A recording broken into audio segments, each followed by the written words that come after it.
this because I've had a few requests for recordings. So you'll have to get a little dialogue thing where you've got to click OK on the recording thing.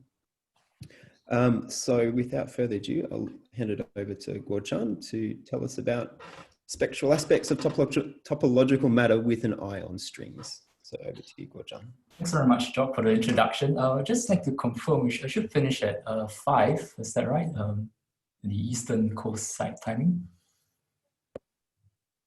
Yeah, well, look, roughly in an hour, yeah. All right, great. I think we're, yeah. Yeah, so thanks again for the introduction. Thanks everyone for coming to the talk. Also thanks to the organizers. I think it's a great thing they've proactively started this. Well, at least I was itching to have someone volunteer to organize seminars, and I'm very happy to give a talk today. So what I work on is something called topological matter. It's sort of taken on a life of its own recently, or branched off in many different directions on the physics side. I deal mainly with the mathematical aspects of this subject, and although the word topology comes up a lot, and you probably heard the Nobel Prize in 2016 in physics, of course, being given to Haldane, Toulouse, and Kosterlitz for the introduction of topological methods, or modern topology methods into low energy physics. I'm mainly interested not particularly in the topology aspect, but really the spectral aspect, or rather the combination, the interaction between the topology and spectral aspect of topological method. Now, so this talk, although it's addressed to the string audience, and I think I hope it's suitable because a lot of techniques, at least, or ideas, or at least the philosophy, comes very much from the string math toolkit. So there's a lot of interesting dualities that you can achieve. It involves things like K-theory and index theory, which of course has great importance in gauge theory, quantum field theory, string theory, etc. If you like higher things, I'm going to say something which I recently did with Alan Carey at ANU, which is that there's a notion of gerbs, which also enter into this subject. So I'll say a bit about that at the end of the talk. I'd like to emphasize that this subject is very much driven experimentally, well, both theoretically and experimentally, but these things are real materials. In fact, it has completely changed the paradigm of solid state and condensed matter physics. So what do people see in experiments? Well, they see spectral properties. So there are some operators which describe the dynamics of your physical systems, and you have some state space, and you actually observe either quantum mechanical expectation values or certain normal modes of oscillations and so on. And these spectral properties, they're very strange because they enjoy topological protection. And so they're not spurious. They're extremely stable under perturbation. And so little deformations of your description, or even if you use a very naive toy model, and you have absolutely no knowledge of what the actual complications should be added to the model, you still somehow qualitatively get the correct, predict the correct qualitative phenomenon. This is very much in the mathematical spirit of index theory. Index theory is very much concerned with spectral phenomena, which are precisely determined from certain topological invariants. Now, the hard thing the first confusion in this subject is that the topological invariants do not really arise from some given manifold that's given to you in some sense.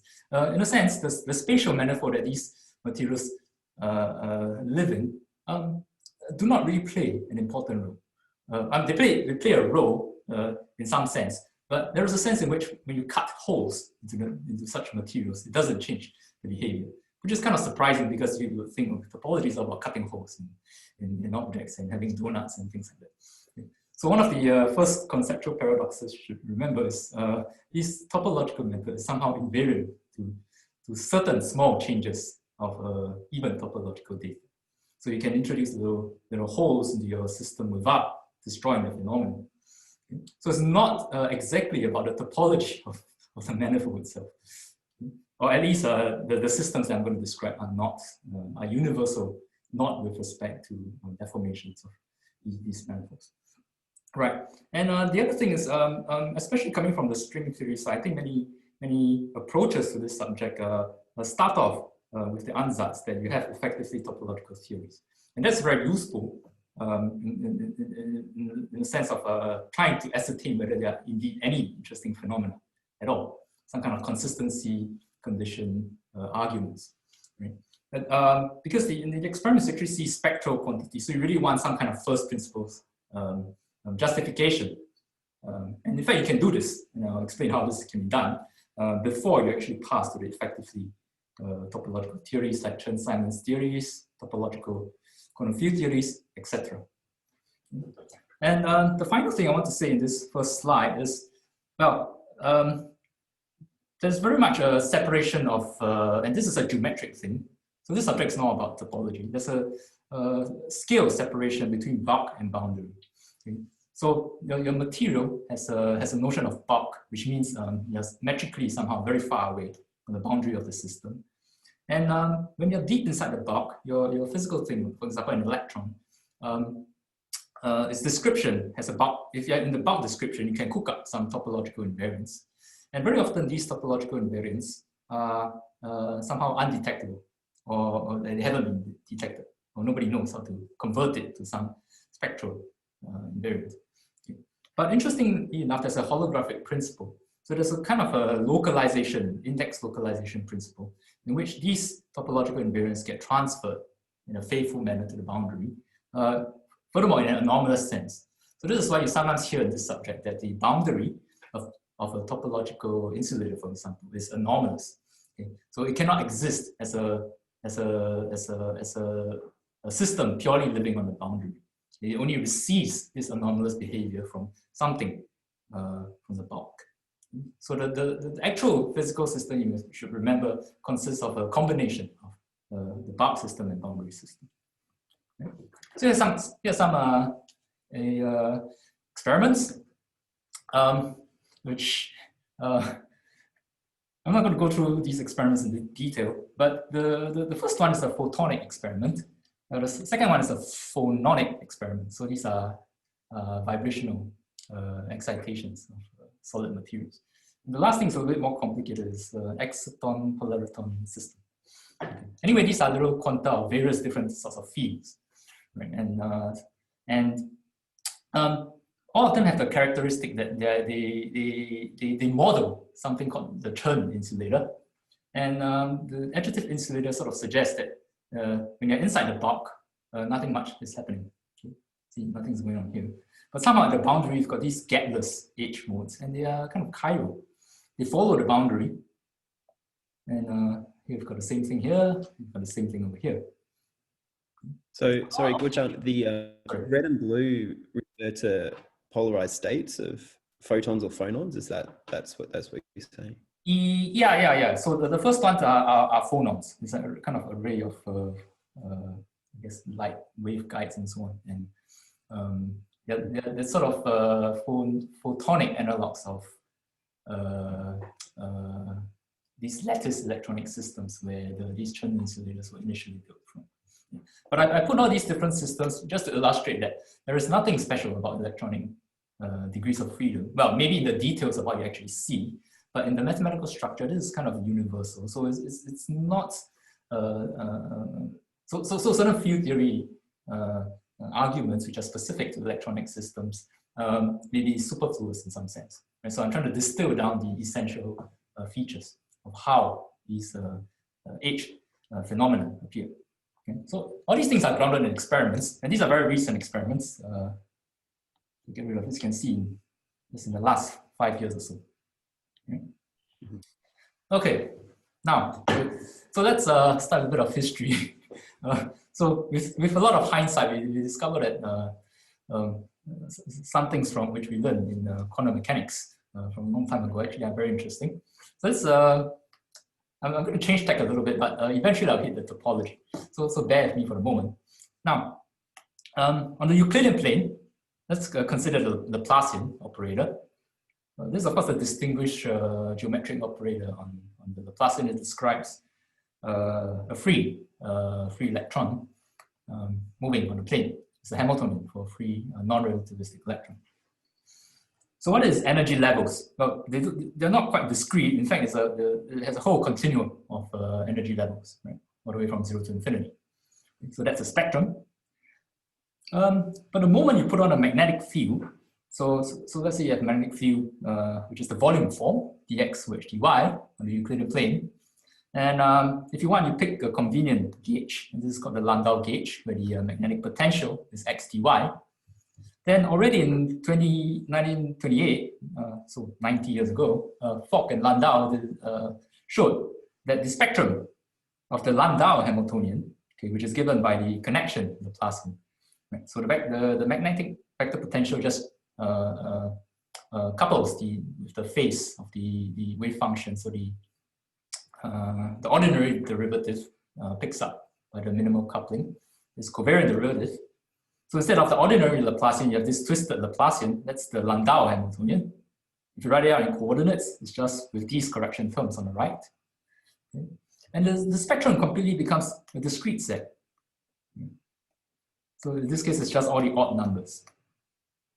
And you can put a factor of theta in front of the magnetic field, just so you have to parameterize the field strength. Then what happens as you vary theta to 0 is that you recover the original spectrum because the spacing is the field strength theta. Right. So this is quite a dramatic change of the spectrum, and this was a curiosity for a long time, and until in 1980, the first important experiment which got a Nobel Prize is, of course, the quantum Hall effect in 1980.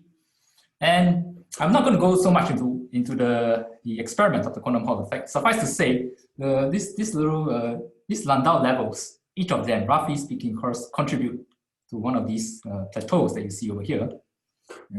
And this quantization of the Hall conductance turns out to be very universal, especially with regards to the shape and details of the experiment. So it seems very much to do with some kind of geometry. The intuition is really quite simple. When you put a magnetic field perpendicular to a plane, then the electrons, as in classical mechanics, they don't go in a straight line anymore. The geodetics are very different. They start going in cyclotrons. And everyone knows this kind of angular momentum, and when you quantize, you have some kind of quantized angular momentum. And you can keep going round and round until you hit the boundary. Right? You hit the boundary, then these cyclotrons are kind of intercepted, so they start to creep along the boundary. And the quantization of the angular momentum somehow translates into, or gets converted into a quantized linear momentum along the boundary. Okay? But that's not a precise statement, it's kind of a semi-classical analogy.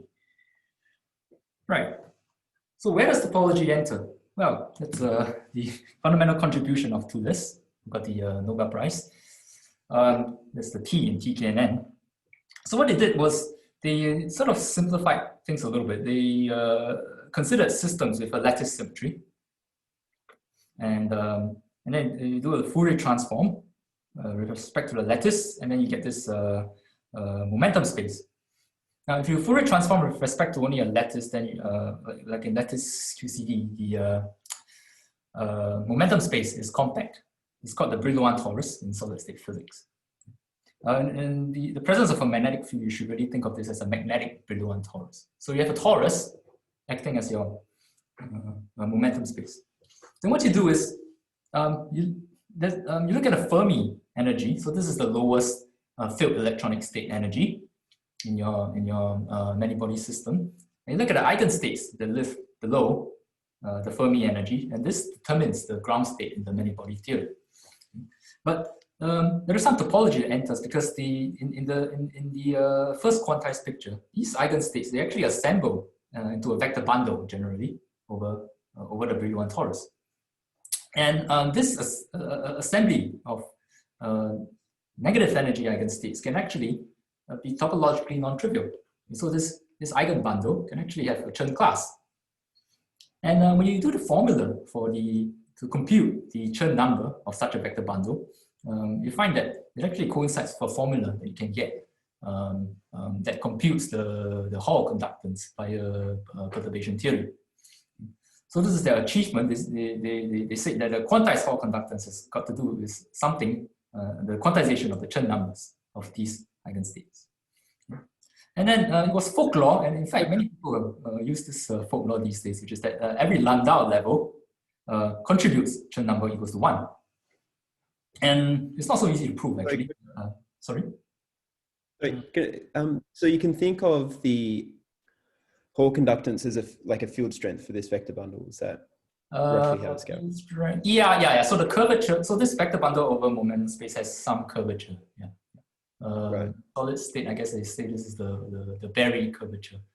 And so it's sort of a magnetic field in momentum space. And there is some, you do some calculation in the TKNN paper, and this equals to the Hall conductance in the actual position space. Yeah. But this is not really what I want to focus on, because the modern point of view of these things, in a more universal sense, is really through the gapless H states. Okay. So I want to say these things, these ideas, while very suggestive and in fact groundbreaking conceptually, there's some slightly non-universal aspects, which is they relies very much on Euclidean geometry, in which you can discretize space using an abelian lattice. There's some rational flux assumption and so on. Okay. So it's from the point of geometry, it's not really a universal argument. Okay. So I'll explain how to make it more universal later, because since this is a strings talk, I should talk about geometry more. And but as a warm-up, we mentioned how T-duality enters this game. So I learned this a little bit after the discussion with Bunker and a collaborator of mine, Ludwig. And this is how it goes. The role of the lattice is really as follows. Okay. So if you have a differential operator, which is translation invariant with respect to a lattice, then you would think, well, let's just work on the quotient, the compact quotient.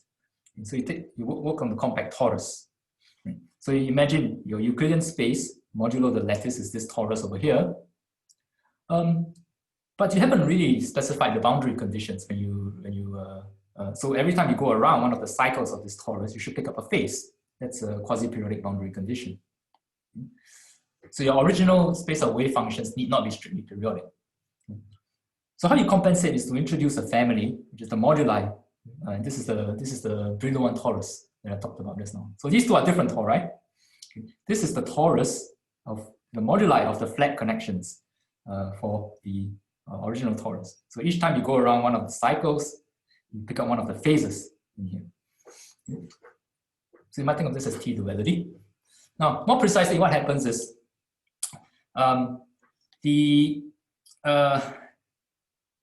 everyone sort of knows when you try to take the square root of a Laplacian, you get a Dirac operator. But what about when you take the square root of a Landau Hamiltonian? Well, you get something like a Dirac operator, but it's actually a twisted Dirac operator. And if you want to reduce these operators onto the compact torus, then what you get is you get a family of Dirac operators on the compact position space torus, but it must be parametrized by this Brillouin torus. And what I'm going to show later is that actually the Landau levels are exactly, can be identified with the Dirac kernel. Okay? So this is a supersymmetry argument, which I'll sort of sketch later on. And this means the Landau levels, they actually assemble when you do this Fourier transform into a family of operators over the Brillouin torus. What you get, since you're interested in the Landau levels, you're really looking at this Dirac kernel. And this computation is nothing but the families index in the Thier-Singer index theorem. So the index formula can actually tell you that every Landau level will exactly give you Chen number 1 a vector bundle in the sense of the previous slide. So you think, well, the lattice is a little bit fictitious, and I was complaining a little bit about having a lattice. So I'll explain that actually there exists this thing which mathematicians in the 90s cooked up. It's called the coarse index. Okay. So I'll show you that the coarse index is kind of a lattice independent way of taking the index. Okay. Now, so where do you get Landau levels from supersymmetry? It's very simple, maybe classical actually. So instead of suppose you didn't have the Landau Hamiltonian, let's just take the Dirac operator on the Euclidean Dirac operator. Okay, so here's the formula. It's an odd operator which exchanges the chiral left and the two chiral bits of the spinors. And then when you put in the vector potential, the only thing that happens is that the covariant derivative, the Landau gauge, changes. So instead of partial derivative with respect to y, you need to add in this extra piece to account for the vector potential. So this is the Dirac operator coupled to the gauge field. And when you square this operator, you actually get the Landau Hamiltonian, as you might expect, together with some correction terms. In this case, the correction terms are very simple. It's -1 and +1. There's a geometric reason behind this, which I'll explain later on as well. So the point is that the Landau Hamiltonian is sort of the square of one of these twisted Dirac operators, okay, up to these constant terms. And the supersymmetry in supersymmetric quantum mechanics, basically these two pieces necessarily have the same non-zero spectrum.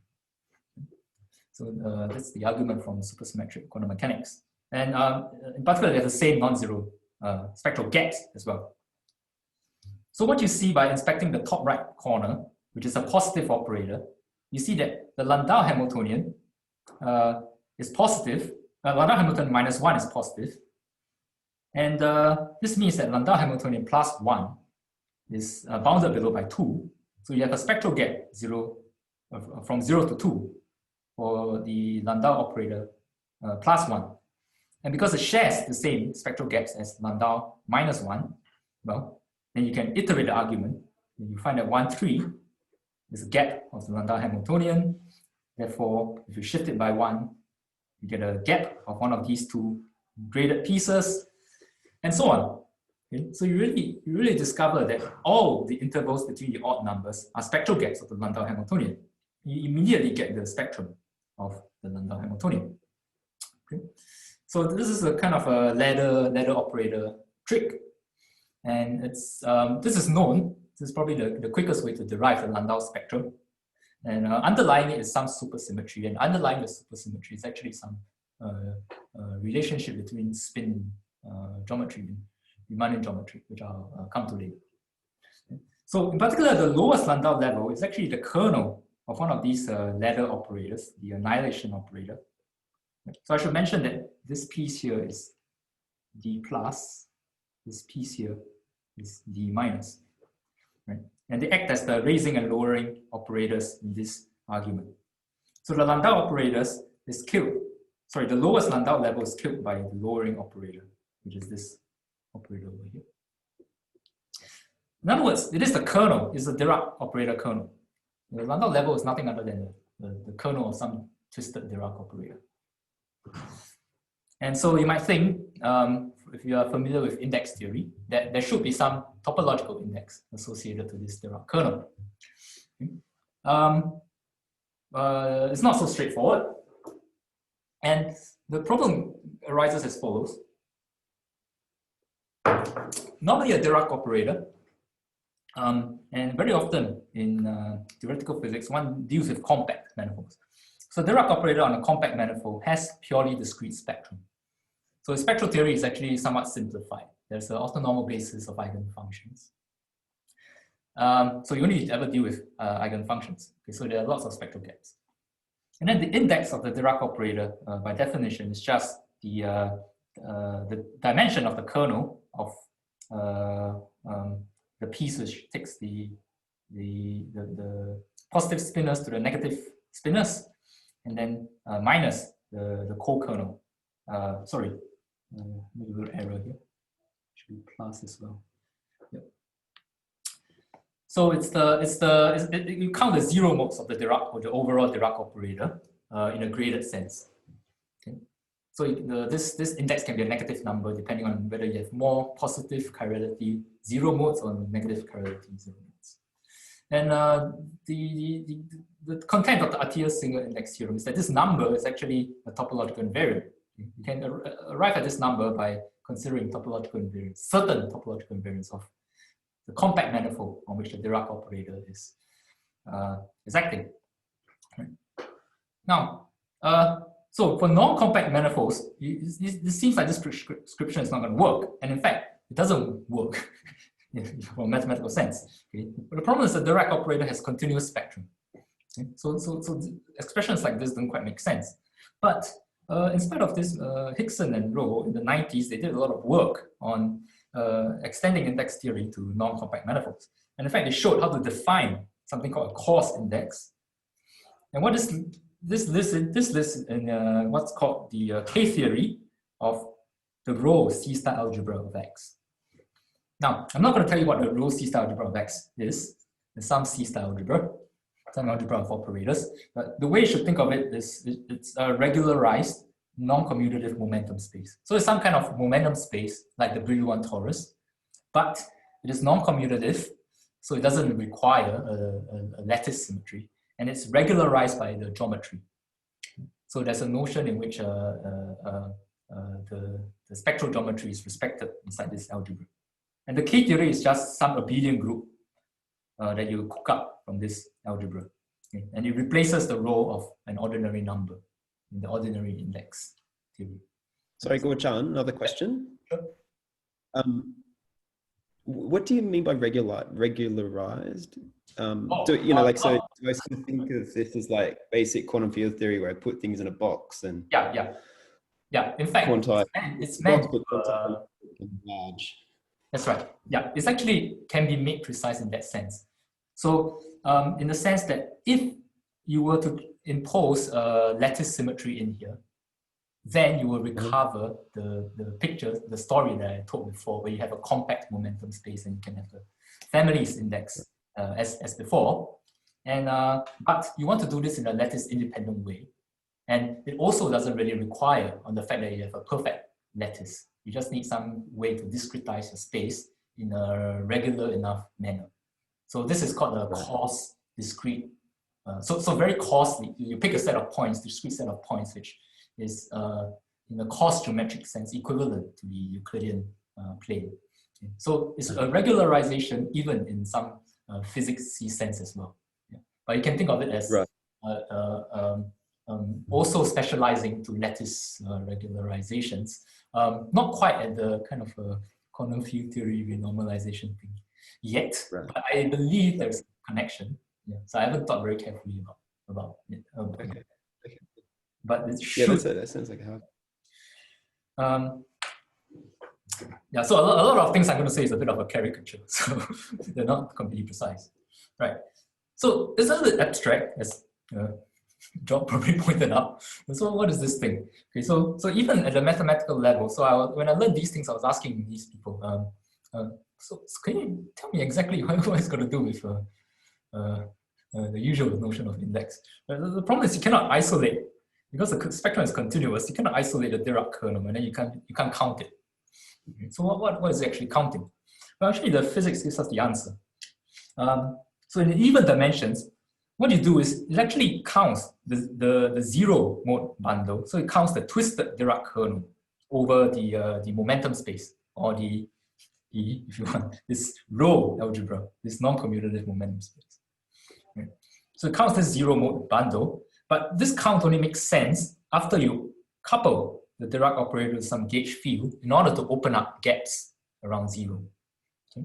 So it's important to be able to isolate the kernel and then look at the spectral subspace associated with this kernel that you want to say, okay, you can count this, and this is a topological invariant. Okay? So this is what it means in the even dimensions. So very similar to how you count zero modes for Dirac operators on compact spin manifolds. In odd dimensions, there's something new. If you work in this business, even in a compact manifold case, you will discover that Dirac operators on odd dimensional manifolds have no index. So it's uninteresting there. And this is not quite true, because actually in odd dimensions, if you work on non-compact manifolds, the index tells you something very important. And this is exactly the importance of this coarse index. It measures the obstruction to opening spectral gaps. And you should be familiar with this from the physics perspective, because in odd dimensions, what is the Dirac operator? Well, it's also the Weyl Hamiltonian, if you want. Right? So the Dirac operators can be restricted to the positive or negative chirality bits. And each of these are the chiral Dirac operators. And we all know that they're massless. There's no way to introduce mass terms because the mass terms always mix up the two chiralities. So you always get this dispersion on the left-hand side, the kind of relativistic Weyl light cone dispersion. And the entire spectrum of the Dirac operator is unbroken. You cannot open up the gap here. You can only open up the mass gap. You can't open up a mass gap in the Weyl Hamiltonian. So the cost index of the Dirac operator in odd dimensions is related to this forbidden mass gap. There's an obstruction to opening up the spectral gap. Sorry, Guo Chuan, an even stupider question. Sure. What do you mean by chiral in odd dimensions? I'm sorry?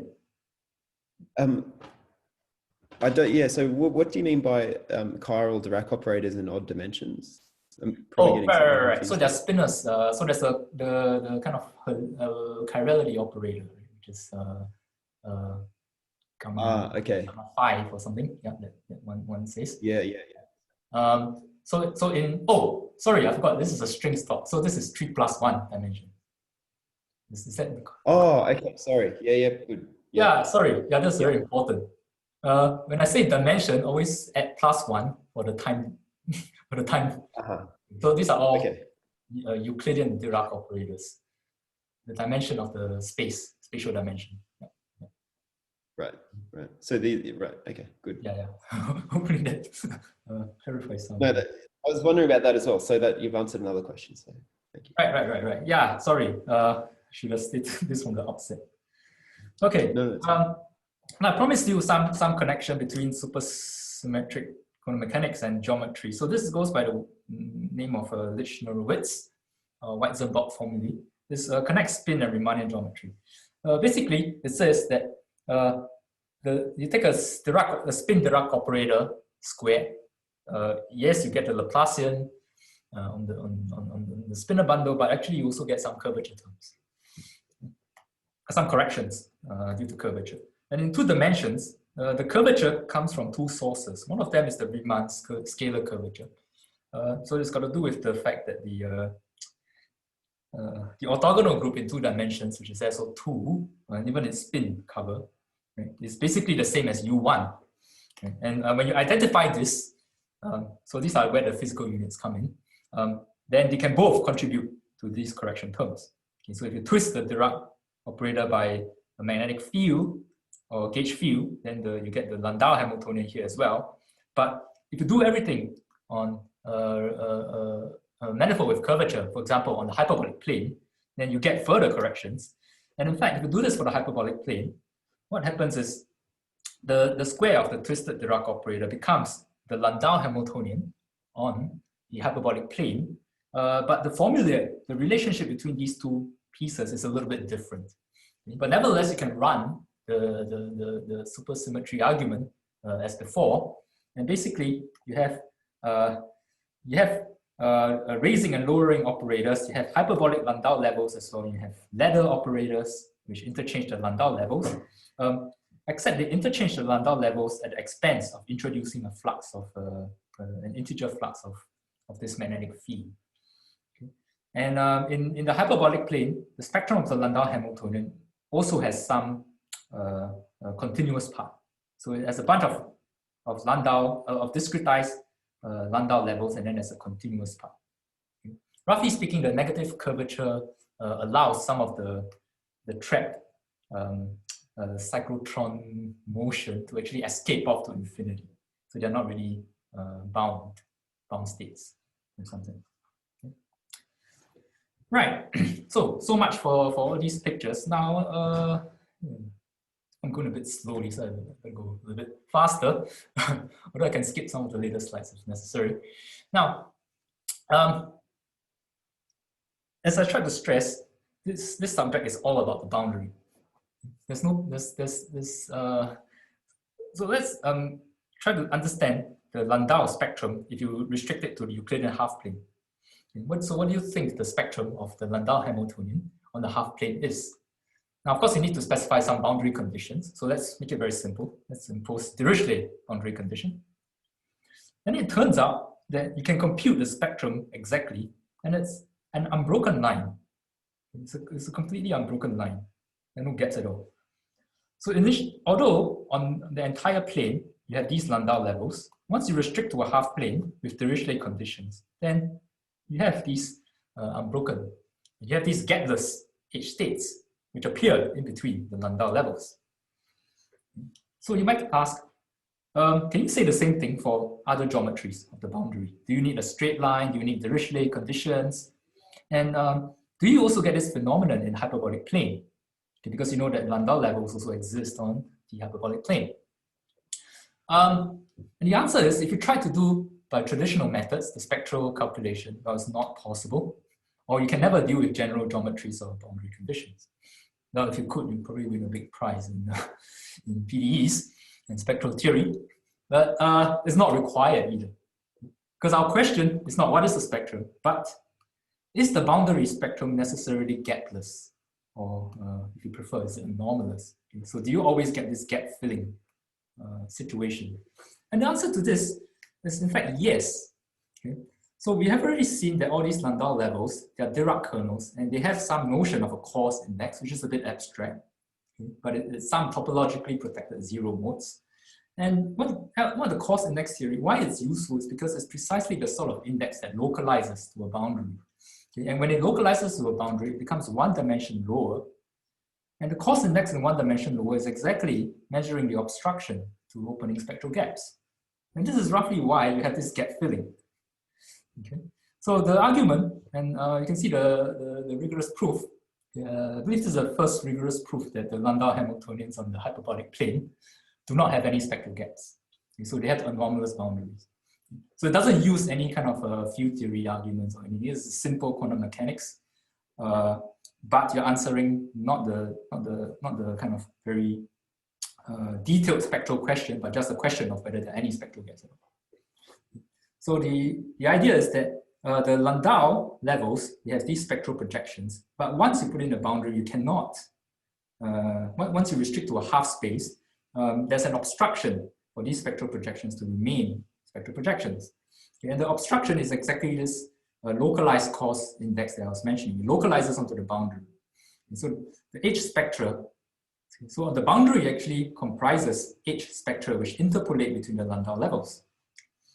And the half spaces can be very generic. This is the setup which most of the time one works with. You work on the half plane on the right, but you could do something like this as well, and something like this as well. Okay. So at this point, I would say this is why the spectral aspect is so important. Okay? Because if you randomly concoct some topological invariant in the bulk description, there's no particular reason why it will have the property that it can localize to the boundary. And there's also no particular reason why it has any spectral meaning. Okay? So if you want to capture a particular spectral aspect, and I'm interested in this gap filling result, that the anomalous boundary is topologically protected, then you need to choose or find the correct topological invariant. Okay? And in a sense, the TKNN Chen number does have this localization property, but it requires a perfect kind of lattice regularization in the argument, and also a perfectly straight boundary. And this is indeed the original K-theory or index theory proof of this so-called bulk boundary correspondence for Chen insulators.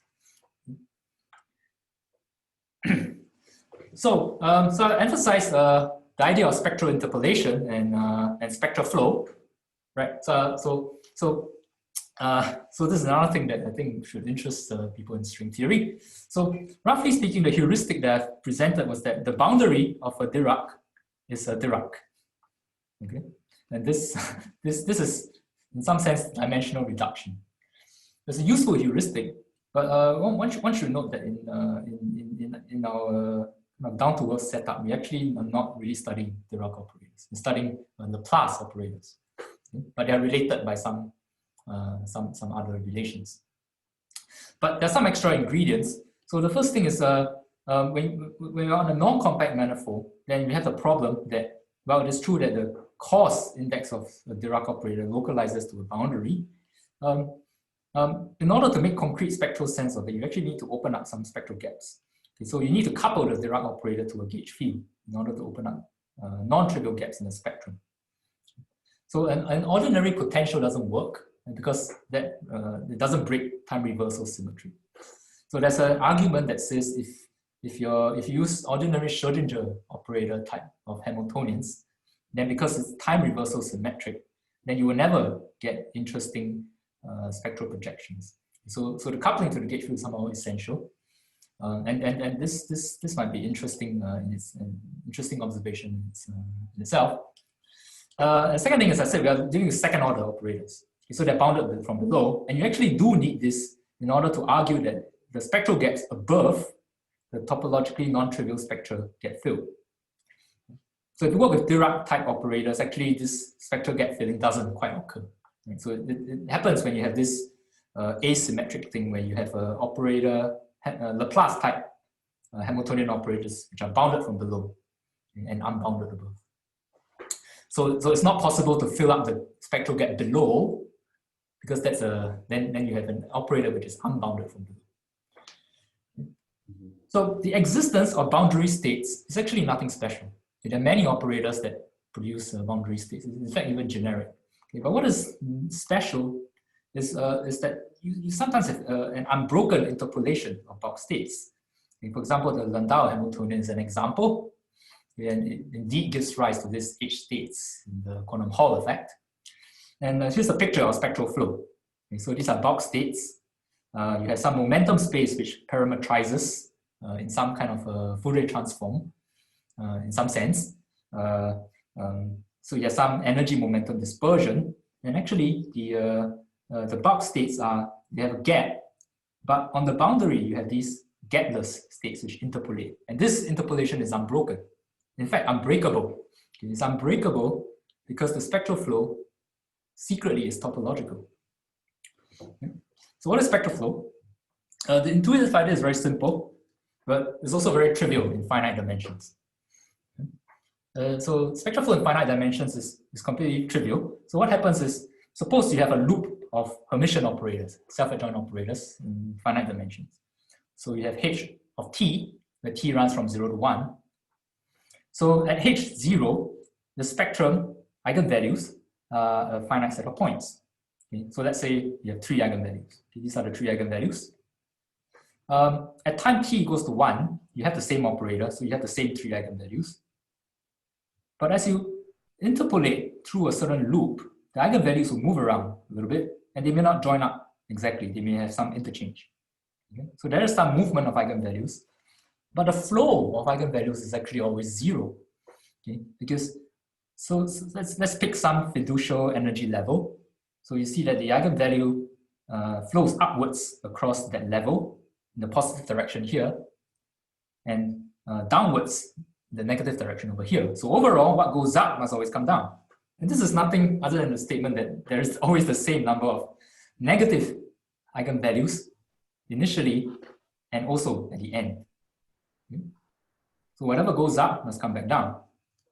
Now, how do you get around this? Well, you take infinity minus infinity, and this is the Dirac C idea. And so how do you cook up an example of a loop of operators where you can have a net flow of eigenvalues? Well, is to have an infinite Dirac C from which you can draw these eigenvalues out from.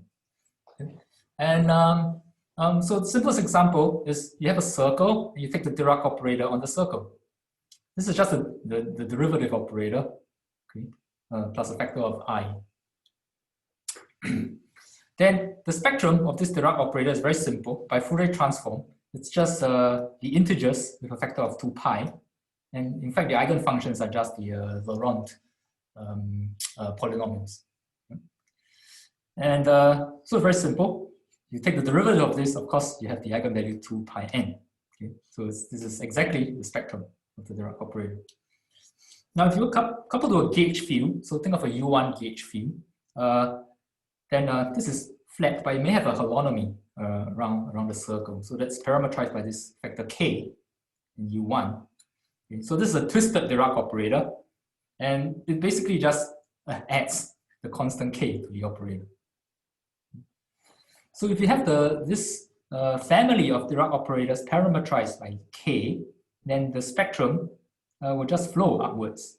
Okay, and then once k goes to k plus 2 pi, then a certain eigenvalue here will join up with the next eigenvalue when it reaches the end of the loop. So that's spectral flow, and that's because you have an infinite Dirac sea. It goes all the way down.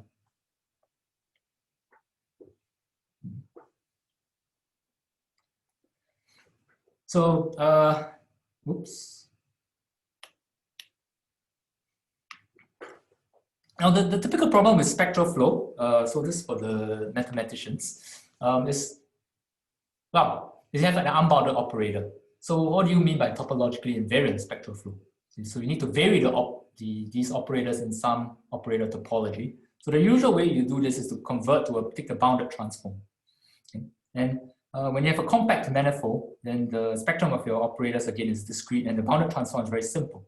What it does is it flattens all the very large eigenvalues towards either +1 or -1. Okay? So you have a flattened picture over here, and then you just take the operator norm topology. And so the flattened family of these Dirac operators from the previous slide is a continuous group of bounded self-adjoint Fredholm operators. Okay? The word Fredholm just means that close to 0, you only have finite multiplicity eigenvalues. Okay? You have continuous spectrum or accumulation of eigenvalues only away from 0. That's the meaning of Fredholm. So in solid state physics, you actually don't have the picture on the left. What you have is the picture on the right. So the Dirac sea doesn't actually come from an infinite set of eigenvalues. It actually comes from continuous spectrum. So it's not necessary for in solid state physics to have something which is unbounded below. The Dirac sea can start off with some can be bounded from below, okay, but you can still have an infinite sea of states. So, right. Now it turns out if the operators, these Fredholm operators, the self-adjoint Fredholm operators, have an interesting topology, and which is related to index theory. It's exactly the reason why there's index theory. Okay. And this space is actually labeled by the connected components of Fredholm operators. And the Fredholm index, which is the difference in dimensions of kernels and co-kernels, is exactly labeling the connected components. This is a non-trivial statement, but there's a second, more interesting statement, which is that even if you restrict to self-adjoint Fredholms, which have 0 index, you have non-contractible loops. And in fact, Atiyah Singer showed that all the odd homotopy groups of the self-adjoint Fredholm operators are the integers. And the fundamental group is nothing other than spectral flow. And the fact that it's a fundamental group tells you that it's a deformation invariant. So the spectral flow is actually a topologically protected thing. Okay? And furthermore, it can be computed by index theory, because secretly all these things have got to do with K-theory classifying spaces. So the question is, what does higher spectral flow mean? So this has got to do with Bott periodicity. So you also know that pi3 of the self-adjoint Fredholms is Z, and so on. And it turns out that the answer can be found by thinking about Weyl semi-metals. This is another kind of topological phase of matter. It's a condensed matter realization of the chiral anomaly. Okay, so the mathematical thing is that you work with unbounded self-adjoint operators directly. Right. So the key thing is, it's important in the physical examples to work with non-compact manifolds with boundary. And in fact, thinking about these actually generate the very simple examples which had been actually missed in mathematics, because everyone was looking for examples coming from compact manifolds. And so in fact, if you look at non-compact manifolds, you get very simple examples.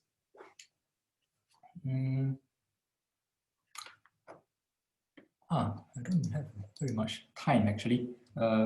So I'll just summarize by saying that you can in fact get these interesting spectral flow by considering Dirac operators on a half line. And you parameterize them by the mass term. So in one dimension, the Dirac operator on a half line has a complex mass term, off-diagonal mass term. And if you fix the magnitude of the mass and vary the phase of the mass term, then what you get is spectral flow. This is spectral flow. And this example is already a new example in this pi 1 of self-adjoint, unbounded self-adjoint Fredholm operators. So the simplest example is actually not so hard to cook up examples of these things in spectral flow. And the key thing is they appear, for physics, it appears in Weyl semimetals. And it appears in Weyl semimetals because in 3 dimensions, the Weyl Hamiltonian, which is just the gradient operator multiplied into the vector of Pauli matrices, it has the light cone dispersion. And then, as I mentioned, the crossing at 0 is actually topologically protected. It's a monopole, actually, even for the negative bundle of negative eigenstates. But you have if once you introduce a boundary, what happens is you can Fourier transform. Okay, the momentum space only makes sense in 2 directions. And then the Dirac cones get filled up. Okay. But, so they get filled up, they become operators on half lines. But you also get some eigenvalues. So you get some boundary localized spectrum. So if you take any constant magnitude of the boundary momenta, you actually get exactly the family of massive Dirac operators on the half line that I mentioned, and it has this spectral flow. And that means there must be a 0 eigenvalue, exactly 1 0 eigenvalue along the loop. And therefore, when you work over the entire surface momentum space, you get this Fermi arc of 0 energy states, which connect the origin where the Weyl cones meet to infinity. And this experiment, okay, so that is an actual experiment which shows these Dirac cones. Sorry, not Dirac cones, these Fermi arcs in Weyl semimetals were discovered in 2016. So there may be multiple Dirac Fermi arcs depending on the size of the spectral flow. So the point is that it seems no one's really tried to explain from first principles why the spectral flow is topologically protected. Okay. So because the spectral flow is topologically protected, even if you perturb these Weyl semimetals, you only geometrically deform the Fermi arcs, but you never destroy them. You can never kill the Fermi arcs. Okay. And this is why you can actually see them in experiments, even though the physical system is not really described by the Weyl Hamiltonian. It's really some much more complicated Hamiltonian, which to first order is like the Weyl Hamiltonian. You can still be guaranteed that you will see the Fermi arcs. Sorry, so Guo, when you say first order, it's the Weyl Hamiltonian. You mean that it's sort of, there's some perturbation theory, and the actual Hamiltonian. That's right. So what the Weyl Hamiltonian is really about the linear expansion in momentum space of a band crossing in 3 dimensions. So the linear expansion in the appropriate coordinates gives you this dispersion. But in reality, there are a lot of extra terms, potential terms, and so on, which you can never know. And so this is just a qualitative thing, but it's enough. This leading order thing has spectral flow, and even if you perturb it, the spectral flow is not destroyed. So the actual Fermi arc, you may never know it, but you can guarantee that it exists. That's the whole point of showing the topological robustness. Yeah. So in 5D, we've got 1 minute to talk about the jerk. So I'll just very quickly say in 5D. We started late, so you really have 5 minutes, I would say. So. Really? All right, okay.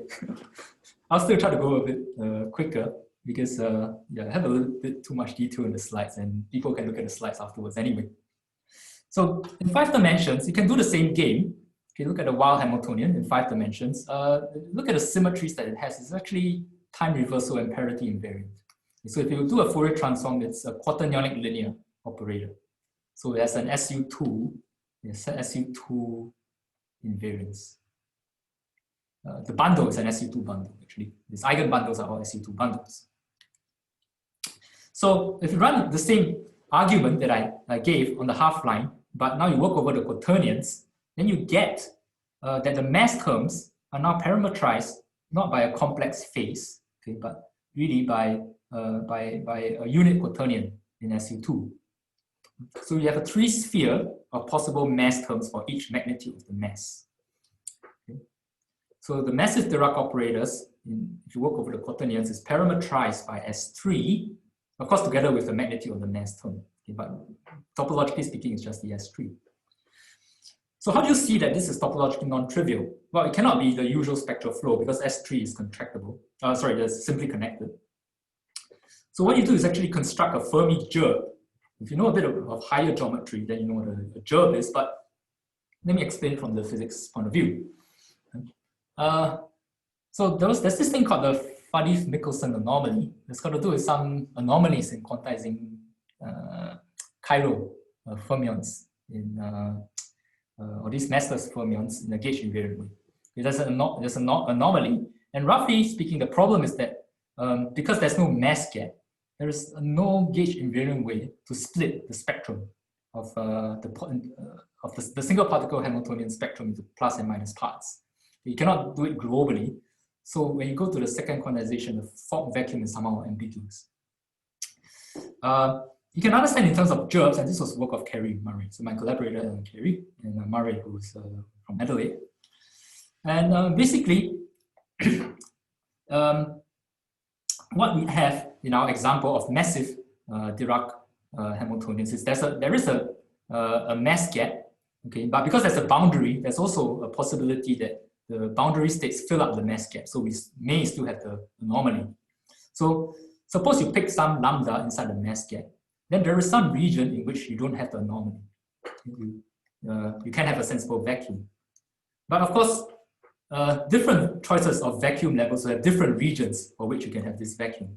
And then the transition between these two vacua involves relabeling what you call positive energy states now into negative energy states. So if you raise the vacuum from lambda to mu, some energy states which lie between lambda and mu now become antiparticles instead of particles. So there's a transition line bundle which you need to take care of. And the gerbe is really just the composition of these local transition line bundles. And here's the Fermi gerbe. So you can construct this for any family of these unbounded self-adjoint operators which have a common essential spectrum gap, or in the language of physics, which has this mass gap. Okay. And then the difficulty is to calculate that it has a non-trivial Dixmuir duality invariant, which is sort of the higher Chern version of the Chern class. Okay. So what we did is we actually showed, you can actually explicitly calculate that in our example, which comes from the 5D Weyl semi-metal, there's actually non-trivial Fermi gerbe. Okay. So this means you can understand this as the meaning of the higher spectral flow. Okay. So we produce a generator of this with this higher spectral flow. So there's complete interpolation of the mass gap by the boundary states, which you cannot destroy. Okay. That's the Fermi surface, which is topologically protected. Now going back to experiments, of course there are no 5D materials, so and then just be talking nonsense. But actually in 3 dimensions, it's been known for some time that there's the topological insulator with fermionic time reversal symmetry are detected by their gapless Dirac cones. Okay? And in K-theory, there's a way to understand the bulk topological invariant, and that's called the K-Mealy invariant. It is a mod 2 invariant, so it's quite interesting. And here's the experiment. So here's the surface Dirac cone people see. Okay, and this is kind of the caricature picture. So it seems like you have 2 competing spectral flows, but because of which are related by time reversal symmetry. But this is a fermionic time reversal symmetry, so it actually doesn't quite cancel. Okay, and but as far as I understand, no one's really tried to give a direct proof that these Dirac cones are topologically protected. So what I am doing now with collaborator Kiyonori Gomi is to show that if you work in the real category, or the category which is suitable for time reversal invariant systems, then this gerbe has a Dixmuir duality invariant, which is exactly the Z mod 2 that you saw previously. And this sort of gerbes is related to the B field, and I think, as I understand, these torsion things and these involutions on your manifolds are really important for oriented folds in string theory. So as a concluding line, I would say perhaps there is a stringy B-field interpretation to this topological insulators. Yeah. So I'm sorry I ran over time well, by several minutes, but hopefully everyone's bearing with me, and thank you for your attention. Thank you. So yeah, so normally it's we clap for you, but this is a bit hard to do. But yeah, no, thanks for that. That was amazing. I've never seen K theory in an experiment before, so yeah, it's really index theory, and K theory is a way to kind of efficiently do some computations. Yeah, but yeah, not really the fundamental thing. It's a coarse way to do these computations. Right. Anyone have any questions? We have 2 years.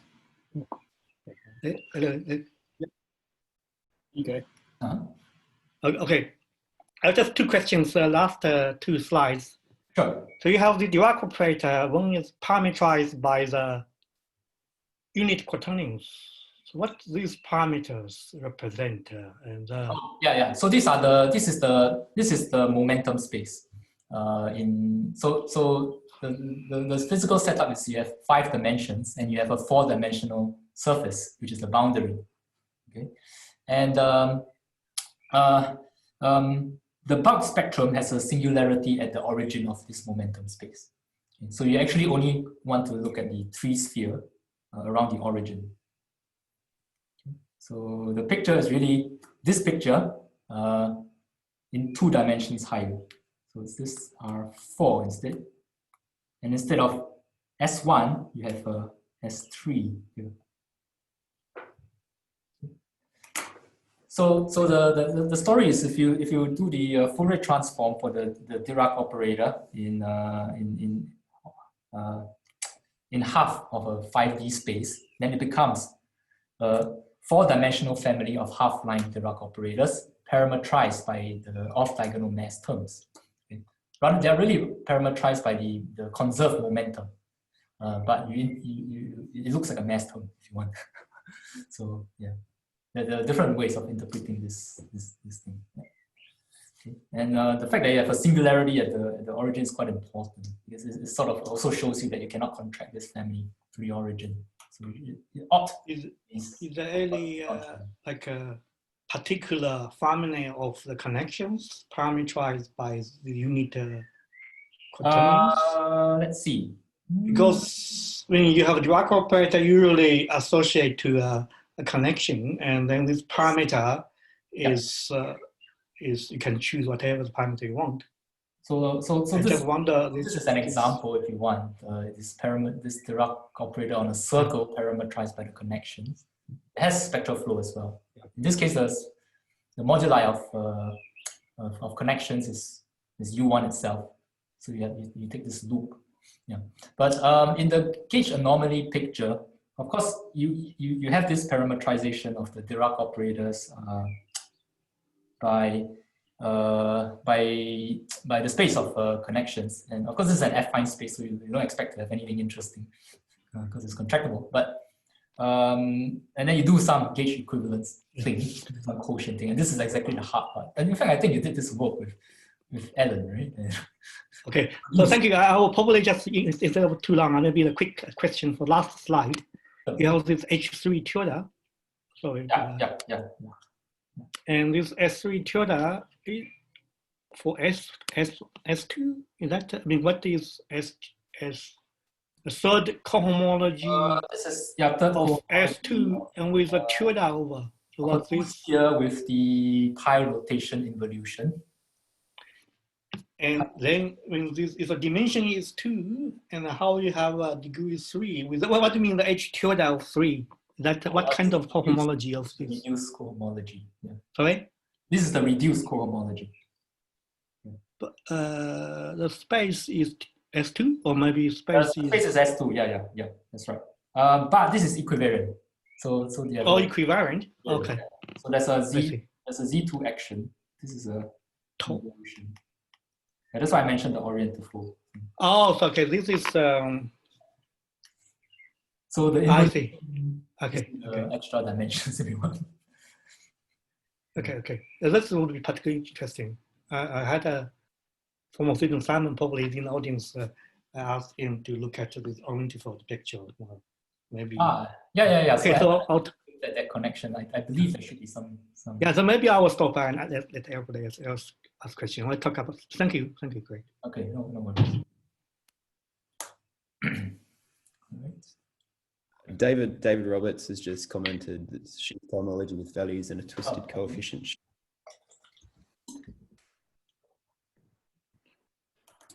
Yeah, so it's a bit like Brian, if you've seen the orientifold T-duality stuff that Michael and people here in Adelaide did. Sort of calculate a bunch of examples. You get gerbs where you can't necessarily expect them, because everything's a real cohomology with a capital R. But I was thinking that if you have a dimension, you have some. This is equivalent. Otherwise, you have cohomology of degree greater than the dimension of space. Yeah. But I mean, it's like Z2 cohomology of a point is non-trivial in lots of dimensions, right? Yeah.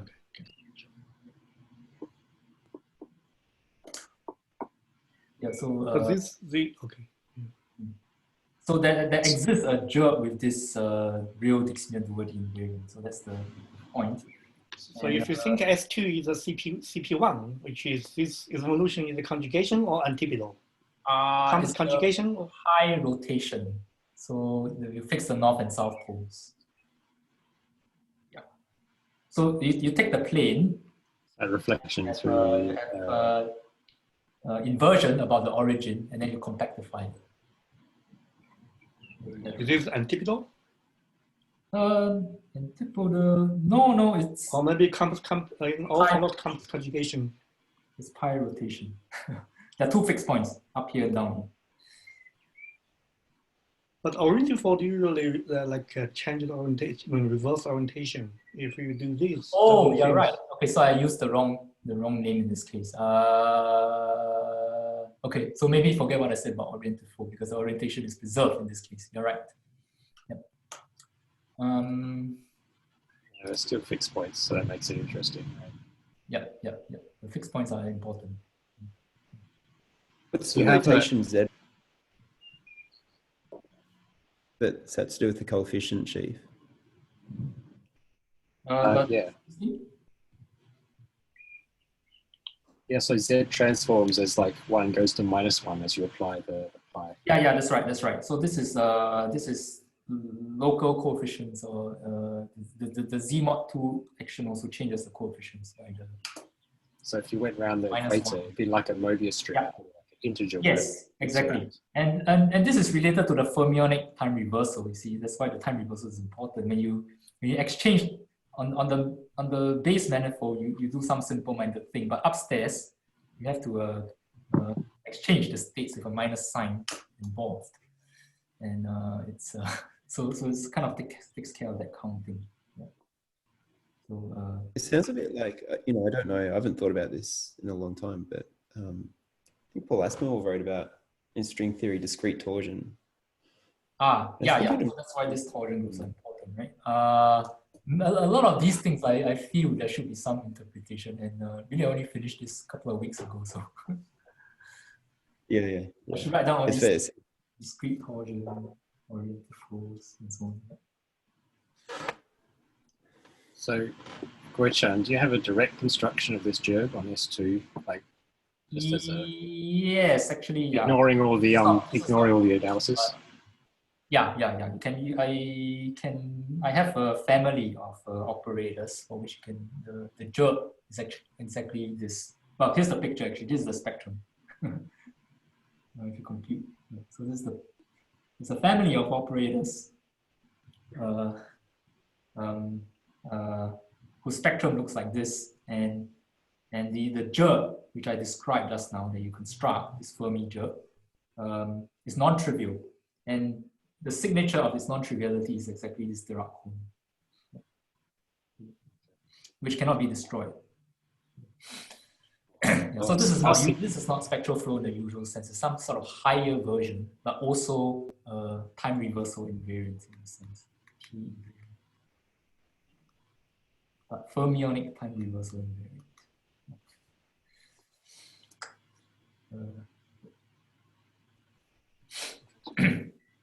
So, Guo Chuan, these indices that you're computing, how do you actually compute them? I mean, you compute them because that they recognize. Like, how does that work? So you can actually compute with the basic examples. So the basic examples are actually you can compute the spectrum exactly. So for these Dirac operators, for example, on half lines, you can compute the spectrum exactly. Well, here you go, if you want. And there is some analysis that goes on in the background. Okay, but these are all the simple-minded examples. And the point is, they also compute the complicated things where you have like D plus V, okay, complicated. Right. And then what you have is this thing up here remains sort of the same. Okay, if your V complicated is controlled in a certain way, and that's the content of perturbation theory. But what happens is that the discrete spectrum may change in a very complicated way. Okay, but the point is that no matter how complicated it varies, the net spectral flow is the topologically conserved quantity. So it suffices to compute on the simplest computable example. So it's basically the same thing in index theory, sort of kind of reduce everything to the simplest exactly computable example. Then you use topological invariance to say that it's already computing the actual thing that you wanted to compute. So I'm not computing the spectrum of this horrible thing. Okay? It's impossible. But of this nice one. Yeah. So that Z2 is a modulo 2 spectral flow, or you have some? No, it's not quite spectral flow at all. It's not even Z2. It's just spectral interpolation, if you want. It's there's no gap. So the spectral flow is kind of the basic one-dimensional example. So this is spectral flow. Sure, these are spectral flow. But even the higher spectral flow is not really a flow in some sense. It's because it's the three sphere family of eigenvalues interpolating between essential spectrum. There's no particular direction. Yeah, but if you calculate pi 3, you still Z. I mean, how you get to Z2? You get the modulo 2, or maybe? Oh, you mean the last example? Yes. That we already have previous, yeah. Yeah, okay. So there is oh, you mean how you compute this quantity? Well, this means if you compute data, I can make a Margolati sequence, so I can just cut into 2 and compute these. Probably. Is that so yeah. You start from the lower dimensions and then you kind of suspend upwards and do some calculations. But is that you have a spectral interpretation? This computation myself is not mine. It exists, but the construction of the jerk is actually that realizes this class. It comes from some physical input, which comes from this model, this K-Millet model.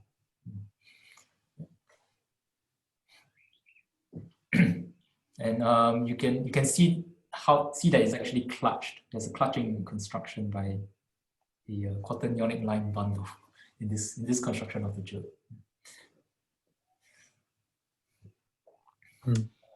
Yeah, the details are a bit messy, but I can explain another time if you are interested. So is the LA index or spectral invariant out of this job or real Fermion job? Slightly sort of maybe abstract way. Yeah, you can calculate that it's non-trivial, but I'm still struggling to understand in what sense spectrum is flowing around. What I can say is when the gerb has non-trivial Dixmuir duality invariant, then necessarily this spectral interpolation, you cannot have a global energy gap. Okay, so you cannot split up the cones like this. Okay. because this is sort of measuring this Hamiltonian anomaly. You cannot choose the vacuum level globally. And the obstruction is this higher geometric thing, which is living. Yeah, because usually in the still waiting to be developed for how to get a spectral invariant or Job index theory. Jobs, right? For Jobs. Yeah. You're right. So that's another part of the literature, and I use the word higher spectral flow a little bit loosely. And of course, there's this connection to the index and jerk constructions as well. But this is sort of a slightly different situation because I'm really dealing with operators on the half line. So this is non-compact manifold with a very simple boundary. And so there's no the situation is sort of different from the existing literature. So it's sort of simple-minded, but slightly surprising that you already get. Okay, thank you. I think that the Adelaide Canberra travel will be eased if possible before you leave for Peking University. Come to visit us, Canberra. When I'm Kerry still here, or maybe we arrange some time for you visit. Short visit, a few days, a week, will be okay. Okay, thank you. So I'm glad there are some borders reopening.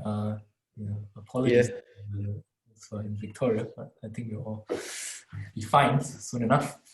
And I mean, everyone has a long weekend coming up, I guess. So I'm very grateful that people stayed on Friday for the talk, and support all the upcoming talks in the seminar series as well. Yeah, definitely. Thanks. Any other questions before we all go off and have a beer by ourselves? Actually, I have one. Sorry, I have one more question. Can you just go back? I think 2 slides. At the beginning, or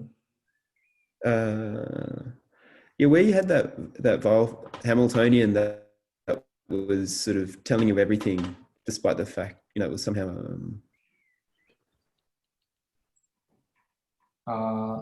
Which slide? Sorry. Is it? This one? It was where you were talking about. You had this Weyl Hamiltonian. Yeah. And that was somehow the leading term in a perturbation expansion of a much more complicated beast. Oh, yeah. Right. So in solid state physics, what happens is you still have this momentum space, and then you have these Hamiltonians parametrized by the momentum space.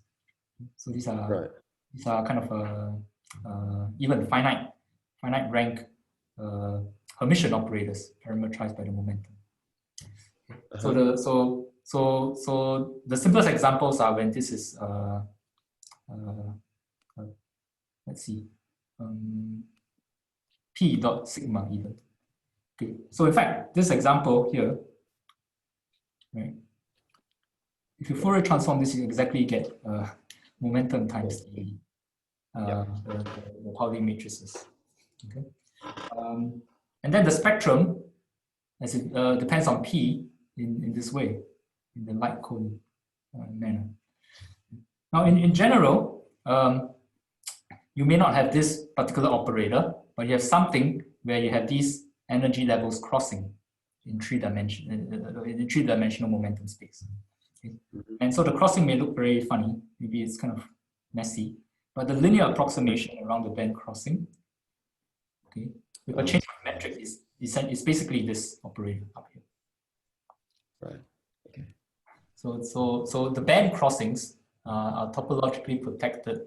Basically, they have a certain approximation. At least their symbols in momentum space is the same up to some deformation as that of this Weyl Hamiltonian. So they're very much to do with band crossings. In solid state, people talk about this band crossings, topological band crossings. Right. Yeah. So the only thing is that their momentum space is a compact manifold, It's a quasi-momentum space. So you actually have two of these things. There's another one up here, like this. Right? And then the Fermi arc joins up these two cones. And this is what you see here in the experiments. So these blue curves are the Fermi arcs. That's really weird. Yeah, that's amazing.